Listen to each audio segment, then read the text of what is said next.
আমি ঘর তুমি গরনি, আমি রথ তুমি রথি, যেমন চালাও তেমনি চলি।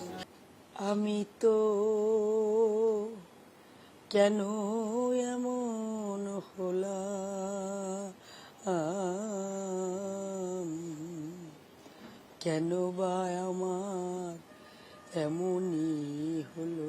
এরকম একটা নিজের ভিতর থেকে এই আলাদা কেমন একটা সুর বাইসে বাইসে আসতো। এরকম গাইতে গাইতে তখন মনে করলাম যে আমি গানের জগতেই ফিরে যাই। তাই এই যে মহেশ মঞ্জিলে গাইছি, ওই সময় মানুষ সবাই দেখছে, দেখার পর এরকম সময় গেলে সাধু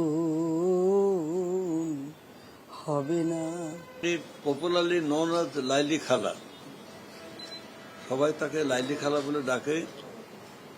এবং আপনার তার গান শুনলেন, একটা দরিদ্র হতদরিদ্র পরিবারের লোক এই পথে ঘাটে বাজারে এখানে সেখানে হয়তো একটু গান টান গেয়ে সেখানে মানুষের যা মানে 2-4-5 টাকা দেয়, এই দিয়ে উনি কোন রকম নিজের সংসার চালান এবং একই সাথে তার নাতিপুতি সন্তান সন্ততি তাদেরকে উনি দেখাশোনা করেন।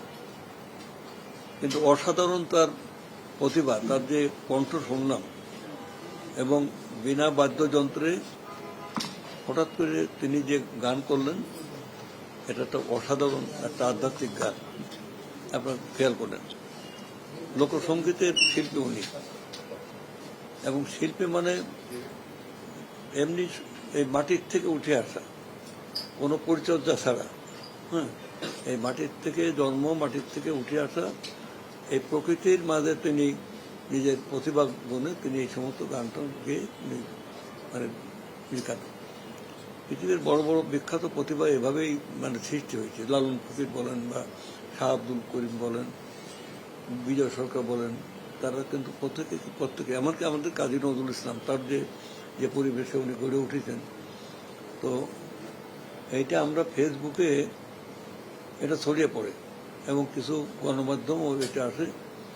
এটা দেখে আমরা মানে ইয়ার এন্ডিং শেষ হয়ে যাচ্ছে, মানে জুন ফাইনাল আমাদের মানে তরফ থেকে আমরা উপলব্ধি করলাম যে ওনাকে একটু আমরা একটা আর্থিক সাহায্য করবই, প্লাস আমরা শিল্পকলার সাথে তাকে সংযুক্ত করে, উনি ফরিদপুরে থাকেন, তাই না? ফরিদপুরে থাকেন। ফরিদপুরে আমাদের শিল্পকলা ইনস্টিটিউট আছে, ওখানেও আমরা বলে দেব।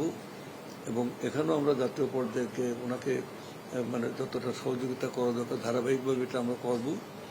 আর মানে ওনার গান এখনো খুব বেশি বয়স হয় নাই, এখনো কণ্ঠটা ঠিক আছে। তো ওনার গান যদি আমরা মানে মূল্যায়ন করে যদি করা যায়, তাহলে এটা একটা সম্পদ, একটা স্বীকৃতি আমরা দিতে চাই। এই স্বীকৃতি স্বরূপ আজকে ওনাকে আমরা এখানে ডেকে এনেছি এবং মানে ওনার সামগ্রিক খোঁজ খবরটা আমি নিশ্চয়ই আমরা নেব। আরও নিয়ে শিল্পকলার আমাদের মন্ত্রণালয়ের মাননীয় সচিব কানিজ মোল্লা উনি এখানে আছেন। আমাদের শিল্পকলা একাডেমির মহাপরিচালক আমাদের রেজাউদ্দিন স্টালিন উনি আছেন। এবং মানে এই প্রসঙ্গে এই ব্যাপারে যে দায়িত্বশীল যে আমরা যারা এই মন্ত্রণালয়ের মন্ত্রী সচিব এবং মানে ওরা আছেন, তো আমরা সবার সামনে আমরা তাকে এই 3 লক্ষ টাকা একটা চেক আমরা হস্তান্তর করি।